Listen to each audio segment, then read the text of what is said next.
You are listening to the Intelligent Racer Podcast, where we look to educate and entertain the endurance racing community through discussions with racing professionals and elite age groupers.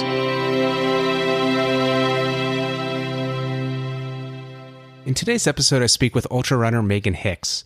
We talk about some of her many adventures, including her Nolan's 14 finish. I hope you enjoy. Meghan, welcome to the podcast. How are you doing today? I'm great, Adam. Thank you so much for having me. So why don't we start off with just learning a little bit about your background and how you got into running and ultimately all these adventures that you've gone on? So I guess my running background is pretty long, like a lot of people who are in their late 30s. I ran track and field in high school and started running in grade 8 in preparation for that, as I wanted to be in shape when I joined the high school track team. I also played tennis, and if this is a sign of what was to come, I was better at tennis than running. Collegiately, I actually played tennis, and then once I graduated from college, there's really not as much you can do with tennis unless you want to live in cities with organized and competitive leagues. Right.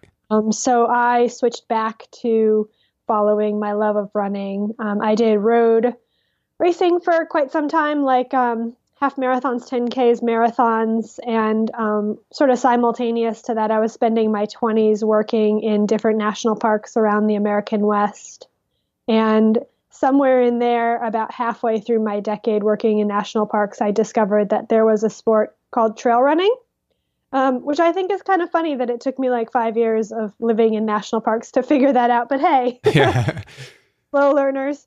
So I did my first trail race, which was a 12K Xterra trail race in Montana in 2005, and my first ultra distance run in 2006. And yeah, the rest is history. I found really what I wanted to do with running was that to use it to combine the ability that I had from other sports like backpacking, camping, the love that I had developed for being outside.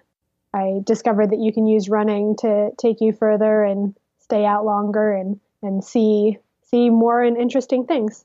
Very cool. So I guess I have one national park question, which is, I know that you can't say what's your favorite or what's the best one because they're all unique and special, but what would you say out of the ones that you worked at would be, a couple that you say you have to attend, this has to be on your bucket list to go see?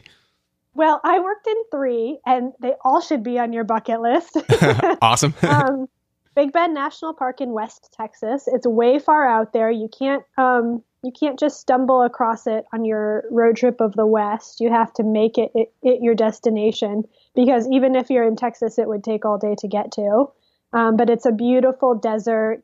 It has some just iconic features of the Chihuahuan Desert, which is one of North America's big deserts. It's one of America's under-visited national parks, so that also makes it special that you have 800,000 acres, mostly to yourself. Yeah, that's awesome. I also worked at the 2 big Y parks, Yellowstone and Yosemite, and those are, of course, bucket list national parks for entirely different reasons. Big wilderness and big charismatic wildlife are what you find at Yellowstone, and then big rock formations and just vast, very high country at Yosemite. All of our national parks are special for all of their own reasons. My family, when I was kids, we would plan our summer vacations, and each road trip we would take, it would basically be national park destination, national park destination, national park destination. And then the rest of the vacation, we would fill in on how to connect the dots between the national parks. I think that's a great way to see America. Yeah, no, I agree. I mean, I as we talked before we started the interview, I'm based in New York City, and I have traveled a lot, but I guess I'm underexposed to national parks since a lot of the big ones are out west. And I've been to some, of course, but that sounds like a really cool way to structure vacation. So I'm going to talk to my wife about that and say, let's do that, because there's just so much amazing public lands and parks and things in this country. It's unbelievable. So you also said that you started out with with a 12K trail race, and then obviously you've progressed up to some of the longest, hardest distances you can do. I mean, just talk about that progression a little bit. Well, I don't know that I took the smartest path. I ran my first trail race was 12K. It was at Big Sky Ski Resort in Montana in 2005. And then in 2006, in the summer, I ran a trail marathon. And then in November, my first ultra distance event was not a race. It was running back and forth across the Grand Canyon, rim to rim to rim. Oh, cool. And then my first actual ultra marathon race was the Coastal Challenge in Costa Rica about 4 months after that, which was a week-long stage race in on the beaches, in the jungles, on the volcanoes in Costa Rica. And to be fair, like when I started trail running, I had done, I'm not sure, I've never counted how many road marathons I've done, but I'd done, I'm going to say at least 6 road marathons, and I came to trail running with a really big background in backpacking. Right. Like being out for a week's backpacking trip. I'd done like 3 weeks backpacking trips. So spending long amounts of time out in wild places wasn't an unfamiliar thing.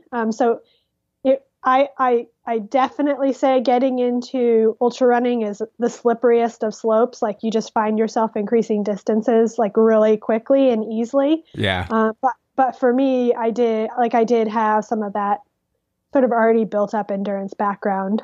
Yeah, I would say your progression's not totally insane. I've heard much. I thought you were going to say, oh, I went from 12K to 100 miles. And no, I mean, at least you made a stop off at a trail marathon. And of course, you had a lot of base before that. But yeah, the slope was a slippery one, but I tried to hold back on it, right? Yeah.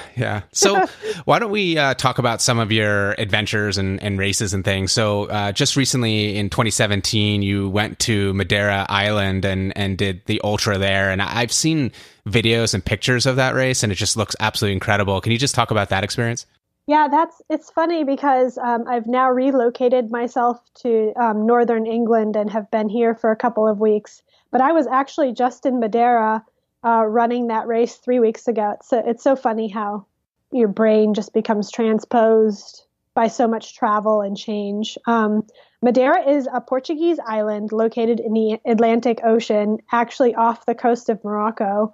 The closest thing to it is the Canary Islands, and then, mainland Africa, than anything in Europe. It's a tiny island, like you would have to zoom way the heck in on Google Earth to see the island. It's about 1/3 the size of Rhode Island and has, I think, about 260,000 inhabitants. So it's this tiny island in the middle of nowhere with like regular life and regular civilization happening on it. It's also the land of verticality. In like that tiny area, the island goes from sea level to 6,100 feet.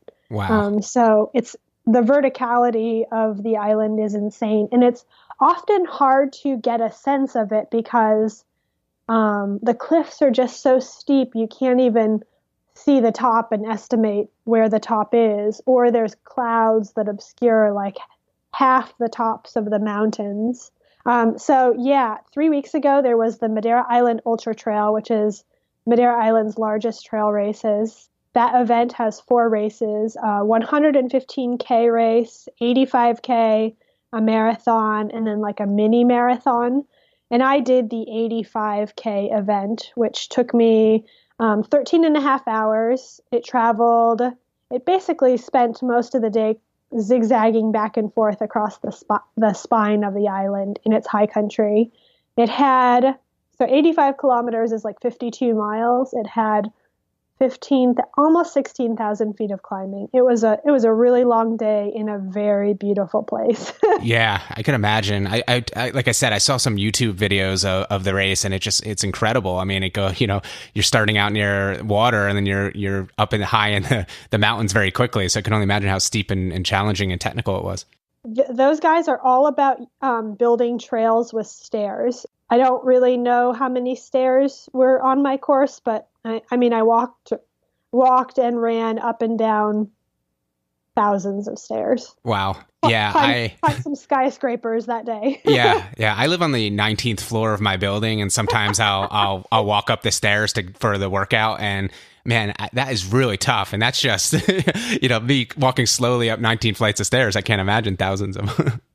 But you're surrounded by some incredible topography, and the plants are, you're almost in the tropics there, and so the plants are really unusual. There's fruit trees everywhere. Some of them actually like with fruit on them that you're running past. Ooh, a lemon. Does that sound good? I'm not sure.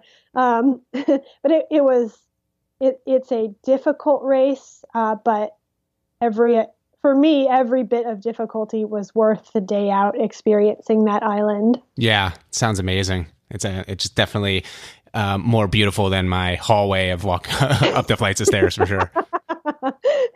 Well, you got to get your training in, so exactly. That's what it takes, right? Exactly. So another adventure you went on was the Nolan's 14, and that's sort of kind of timely because I know there's been a lot of focus on Gary Robbins recently with the whole Barkley thing, but he announced he's going to go do a Nolan's attempt, and so that some people are asking about it, and you obviously did it in 2016. I think it was 59 hours and 36 minutes. So a big undertaking. Can you just talk about that? Because that's not something, I mean, obviously in the ultra world, people know it, but more broadly, it's not very well known what that is and obviously how challenging it is. Yeah, so it's quite like I would call ultra running or trail and ultra running a niche sport, and something like Nolan's is a niche of a niche of a niche in our niche sport.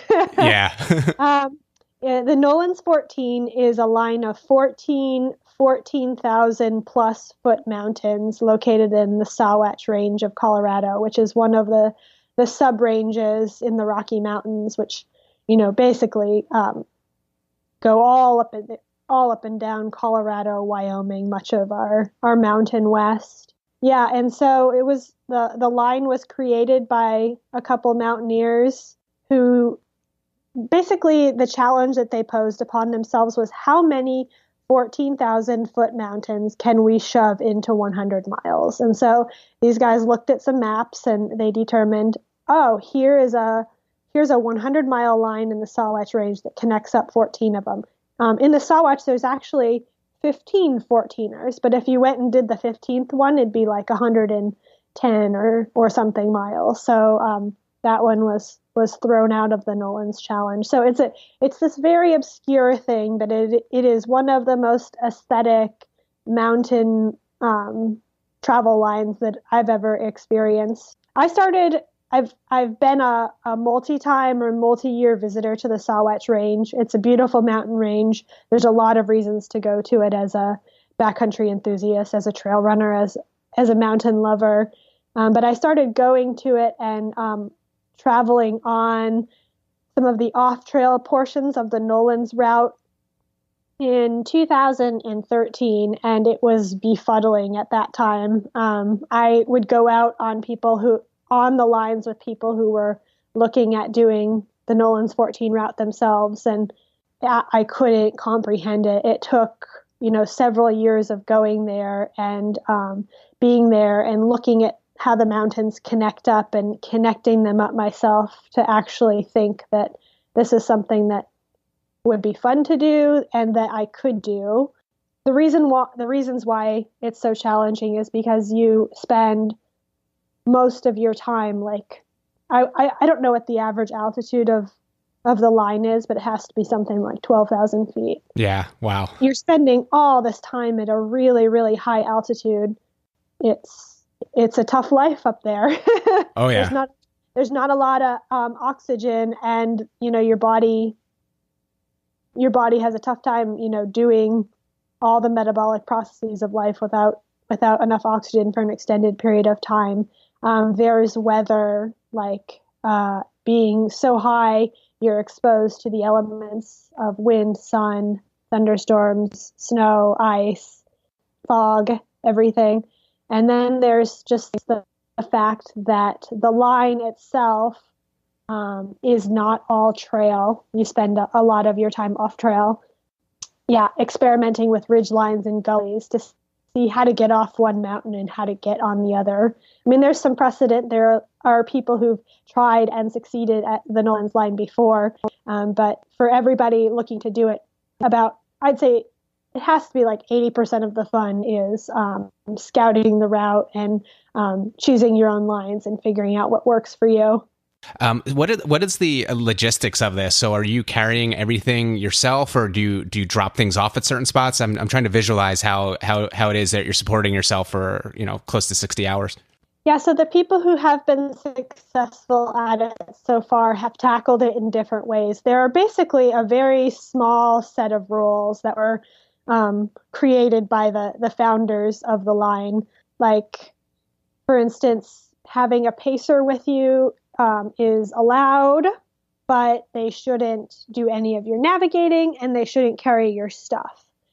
Crewing is allowed, but there's no definition of like where you can be crewed. So some people get crewed when the route crosses a road. Other people have people who hike up, to a mountain pass that you have to duck down to in between two mountains and get crewed in that way. So, there are just a small set of rules that you're supposed to follow, which leaves it as a pretty open-ended experience. Some people have done it totally self-supported, where they carry all of their own food from the start and gear from the start, and they just, take water from streams as they pass them. Other people have pacers and crew, all through. Some people do a little bit of both.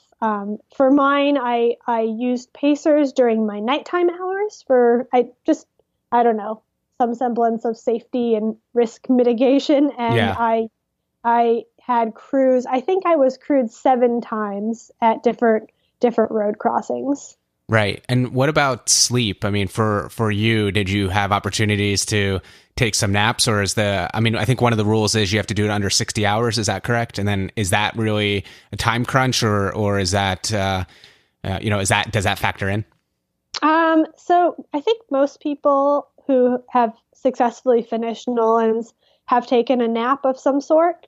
I did not take a nap. I would have liked to take like a 30-minute just doze off and kind of reset the body a teensy bit, but I just didn't have time in the end.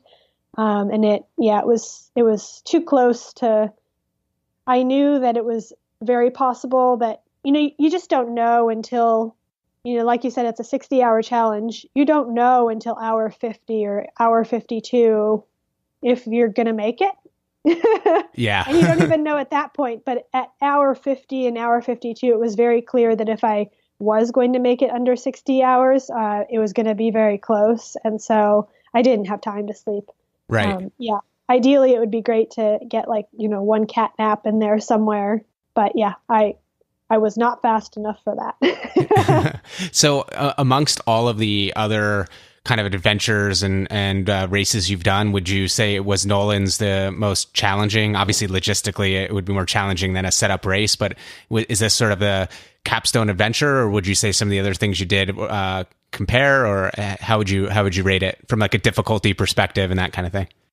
I would say in terms of the raw physical, like the raw physicality of it, I would say that there are other things that I've done that are more physically challenging. But also, I mean, I don't have quite an objective rating system, because it depends on, like how fit you are for the event that you tackle. Like, when you're fit, things come easier. So for me, my 2 most physically painful events have been finishing the Marathon des Sables in 2010, when I raced, but I was undertrained because I was sort of nursing along an injury. That was quite painful for me that year. And then the 2014 Tour des Géants. That one always comes up as one that people say is really, really tough. So it's as tough as they say, obviously. Yeah, it's very, very tough. And I was not as physically prepared as I should have been. I was about 4 months out from injury. So I had a very short window of preparation, and that I think had I been at my fittest, it probably would have hurt a lot less. But for me, that's my single most physically painful event. So you've done stage races as well as straight through. What is, do you have a preference, or is it just a matter of, hey, this is a cool location, cool adventure, good challenge, I want to do it? Yeah, exactly that. I don't, it's not even like the length of the event. It's, like an hour's run here where I'm in England right now. I mean, I just came back from one right before we talked and it was amazing. Like, it had rained here today, and the clouds were just breaking, but there's raindrops suspended on the grass, and the sheep are out and frolicking because they've been hiding under trees all day in the rain. It's just, in 1 hour you can be transported into just this amazing mini adventure, and that's what I seek. Those experiences are what I seek. So being, distance, the amount of time it takes to do it is just, I don't know, whatever strikes my fancy. But yeah, I mean, it's the adventure. Yeah, that's awesome. It speaks to me the most. Yeah, that's what I kind of aspire to do is, I'm not an overly talented athlete, but I do love the challenges and being outdoors and the adventure aspects of things. So that's very, very cool. Come to the dark side of ultra marathons, Adam. My wife is like a little bit hesitant, but I'm making some plans. We'll see. So you mentioned a few times now that you're in the UK, and so can you just talk a little bit about what's upcoming there and why you're there? Yeah, I'm in Northern England. I'm in the Lakes District, which is the famous fell running part of the world, where the sport of fell running, which is like a kind of like trail running, except that, you're running in mountainous terrain, but you're generally running off trail. That's what the sport of fell running is. And so I'm here in the Lakes District, spending a couple weeks learning about fell running, getting up on a bunch of fells and experiencing them myself, and undertaking a personal challenge called the Bob Graham Round, which is it's a famous fell running, not a race, but just a personal challenge, which people undertake here in the Lakes District, where they try to complete tagging 42 mountain summits in under 24 hours in a big loop throughout the district. So I'm in crazy taper mode for that now, and am planning to undertake it next weekend if the weather allows me to. Very cool. So just describe for me what these fells look like, because I think I've seen pictures of this and videos, but I want to make sure. So are these sort of big kind of mountainous but open areas where you kind of don't have a path, you just have to pick your line and kind of go up and down? Is that sort of what it looks like? Yeah, precisely. There are not very many trees here once you get out of the valleys and up from around the lakes, for which the district is named. The high country is wide open grass, bogs, tundra, you name it, that the surface is there. Some rocks, some mountains are rockier than others, but by and large, it's sort of an open, tussocky, tundra-y, grassy environment.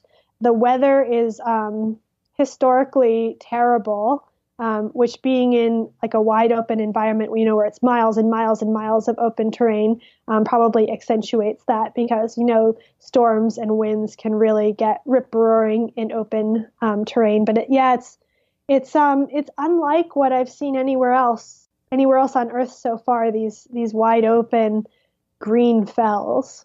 Yeah. So I have seen videos of that, and it looks so cool. So that's going to be really an awesome adventure.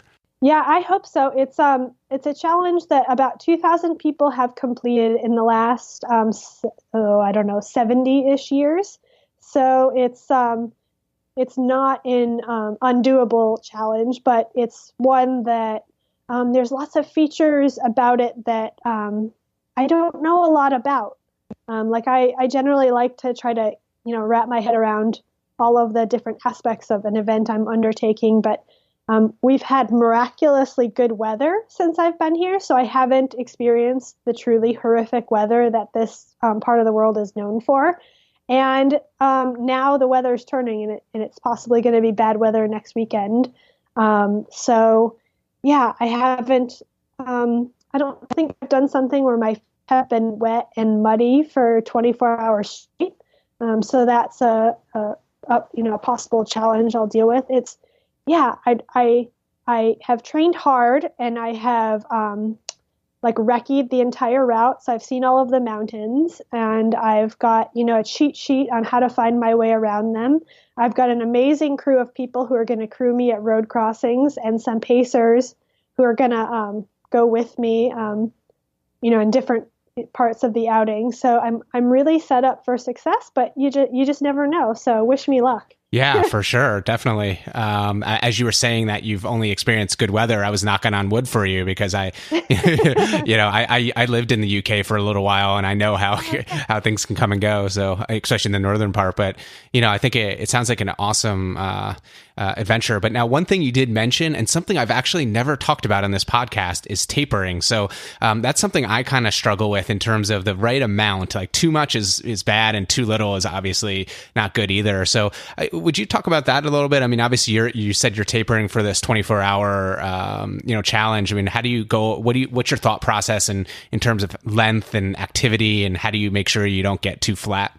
Oh boy, this is a really tough question, because as you said, like the art of the taper is the most subtle one.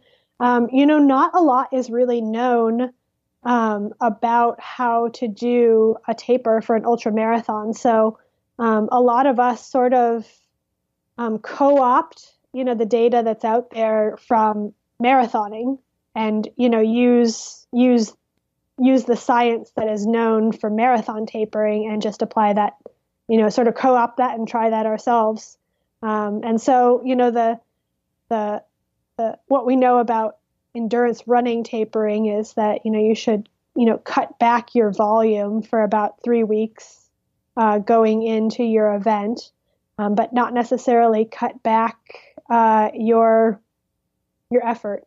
Right. So in cutting back your volume, you want to cut out more easy and recovery runs than you want to cut out your efforted runs.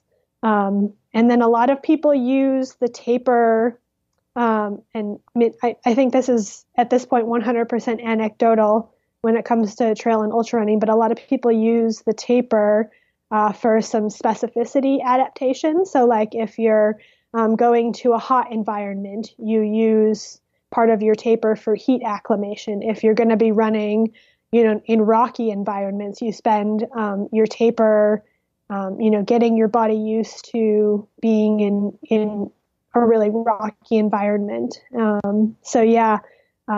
Ease back your volume, but not your intensity and specificity. Right. So we're almost out of time. So I have one final question, and it's kind of a two-parter, sort of one piece, which is, what else do you have on tap for 2017 or beyond in terms of other adventures that you would like to do? And then the second part would be kind of related, but also could be things you've done in the past, kind of a bucket list. Like what would be on your bucket list in terms of either things that you've done or things that you want to do in terms of races, adventures, different things you either have or want to take on? I would say my main goal for 2017, and I actually only like my friends really know about this. This is sort of the first time I'm saying anything publicly about it, but I plan to attempt Nolan's again in the fall. Cool. That's my main 2017 goal. I saw how it worked. I finished it, and I made a lot of mistakes and lost a lot of time, and I think I can do it faster, and I want to. So I'm going to do that again in September. That's my big plans for 2017.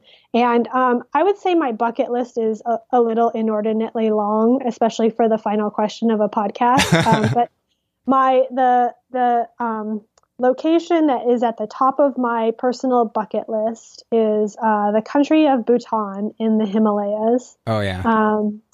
Yeah. It's it's one of the Himalayan countries. It's the country that has been measured to have the highest happiness level among its citizens than any country around the world. It's a country that has one of the most strong in sort of environmental code of ethics built into government regulations. It's just a country that has a lot of interesting facets to it.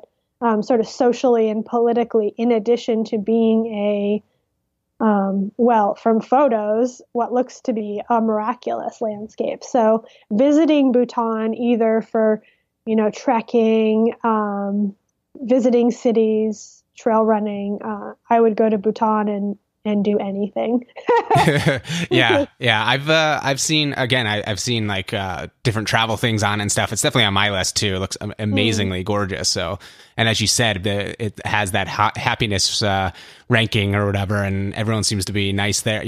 Enjoy happy, nice, beautiful environment. Sort of the opposite of New York City, I suppose. But I can see you making your own bucket list as you're talking to people who are adventuring around the world. Your own list is probably getting longer and longer too. Yeah, it's actually maybe something I'll put up on my website eventually is my bucket list, because I keep hearing, I ask that question quite a bit, especially for people who are kind of adventure focused. I'm like, what's your bucket list? Because I'm sort of adding all these things up. I'm like, wow, I have a lot I want to do, but we'll see.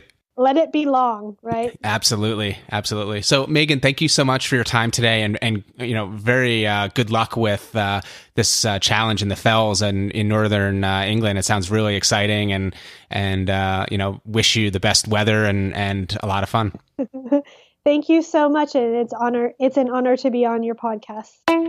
Thanks for listening to the Intelligent Racer podcast. For more information on this and other episodes, please visit www.intelligentracer.com. Also, be sure to check us out on social media, and please review us on your podcast directory.